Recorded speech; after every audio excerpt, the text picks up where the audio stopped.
China says it will fight to the very end to prevent Taiwan from being declared independent. Taiwan has reported China's largest ever incursion in its air defense zone. There's been antagonism between the two since 1949, but now it's growing. Guess what Xi Jinping is doing? He is threatening Taiwan.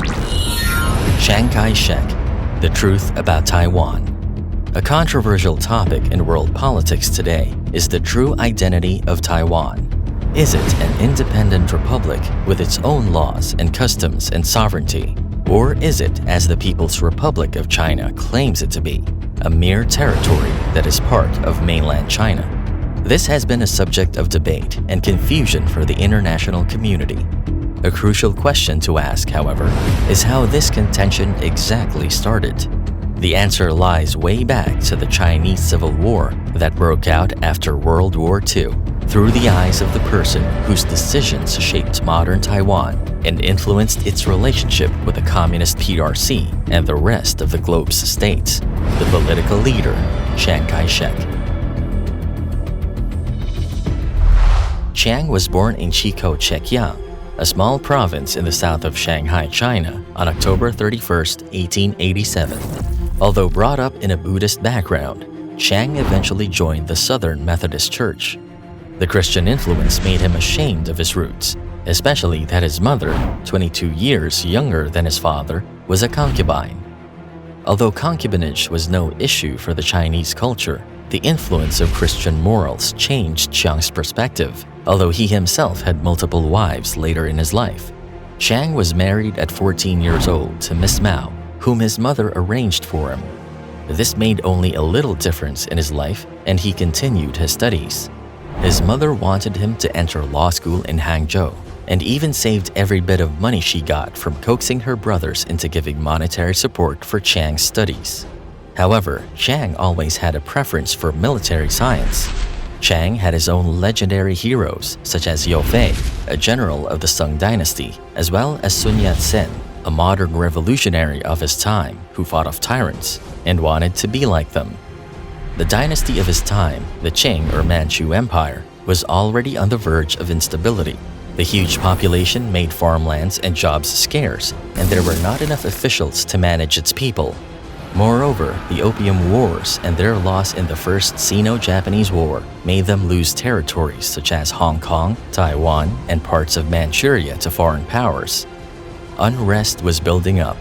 Chiang's eyes were open, and there was already a faint fire of rebellion in his heart. His mother was not at all supportive of this pursuit, for soldiers were viewed as inferior in Chinese culture and had seen Chiang's dream to have a dim future. At 18, during his exploits in Hangzhou on his mother's urging, Chiang got in trouble with the authorities for refusing to give up his seat in a restaurant for several important officials. He made a scene, although it was unclear how the authorities dealt with him. This incident, however, made him acquainted with several genuine revolutionary men his senior. His exploits in Hangzhou were unsuccessful, yet his mother did not easily give up and still urged Chiang to pursue studies in law. Regardless, Chiang paved his own way. When his whole village was arbitrarily held accountable and summoned to court only because a certain neighbor failed to pay taxes, Chiang cried about injustice by the Manchu and ran away from home. During this time, Japan was the eastern capital of ideas, especially for the military hopefuls, for in Tokyo, a famous military academy stands. He entered a required preliminary course at northern China's Baoting Military College before he was able to enroll in the academy. It was during the course of his studies that Chiang was introduced to the League of Brothers, Tongmenghui, Sun Yat Sen's secret society, which would become the Kuomintang or KMT in the future. In his initiation, he took this oath. I swear under heaven that I will do my utmost to work for the overthrow of the dynasty, the establishment of the republic, and the solution of the agrarian question by equitable distribution of the land. I solemnly undertake to be faithful to these prophecies. If I ever betray my trust, may I be submitted to the severest possible penalties. In 1911, a nationalist revolt against the Qing dynasty broke out in China, and Chiang went home to join the struggle.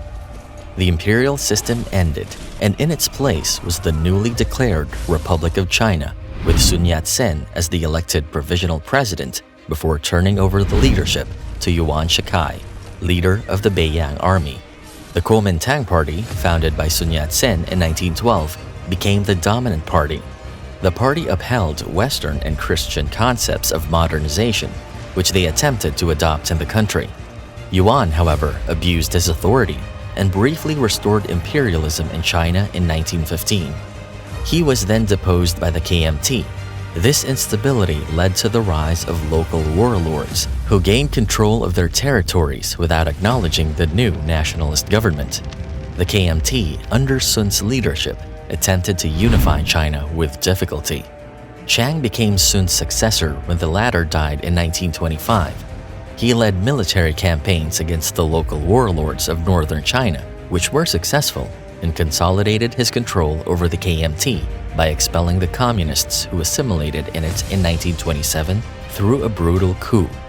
He then formed a new central government in 1928, with him as the head of state. Chiang's leadership was met with difficulties in maintaining the stability of China against internal and external threats. Within China, the Communist Party was already building support from the peasantry, while outside, Japan's exploits in Manchuria in 1931 signaled an impending war. Chiang decided to handle the internal conflict first, which resulted in a public outcry. In 1936, he was seized by one of his generals and imprisoned for 2 weeks until he agreed to work with Mao Zedong's communist forces to battle the Japanese. In 1937, the Second Sino-Japanese War erupted, wherein China fought the Japanese invasion for 4 years before the Allies declared war on Japan in 1941. China earned inclusion among the Big Four powers: Great Britain, France, the US, and Italy. China and the US had a close cooperation and alliance in fighting off Japan. However, this did not end the revolutionary exploits of the communist forces.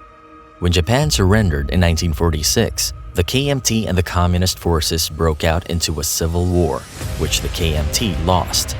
Mao Zedong eventually declared the communist victory in 1949 and established the People's Republic of China, or PRC. Chiang fled in exile to Taiwan, which was turned over by the Japanese to Chiang's government upon its defeat. With the help of the US, Chiang established a government in exile within Taiwan, the Republic of China. With the help of the US, Chiang led Taiwan into economic modernization. Essentially, Chiang sees his government as the same government established after the fall of the Qing dynasty, only that it was relocated to Taiwan, a government separate from Mao's, which was formed after the Civil War. Until 1971, Chiang's government was the only internationally recognized China, and Chiang even held its seat in the United Nations.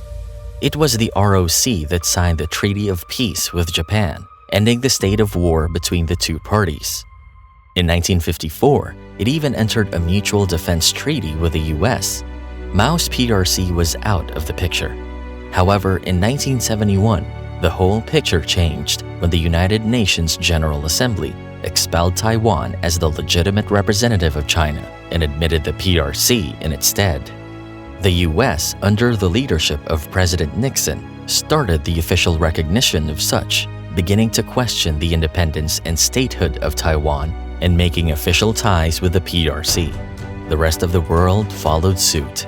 Now, the People's Republic of China claims Taiwan as part of its government, while Taiwan declares otherwise. Chiang's decision to resist recognizing Mao's government and continue the nationalist legacy of the ROC instead was a crucial point in Chinese history. Chiang may not have thought of its repercussions at the time. However, it was clear that he intended Taiwan to be a separate, independent, and sovereign state with an entirely different government from PRC. Looking at it, history itself reveals the true nature of Taiwan. However, what makes it contentious is the fact that, as everything goes, the truth is only a matter of perspective, wherein objective right and wrong do not exist, only subjective truth. For Chiang, his side of the story was the only truth. Thank you for joining us today. Don't forget to subscribe so that you can join me again next time as we look into the life of other historical figures that shaped the world as we know it.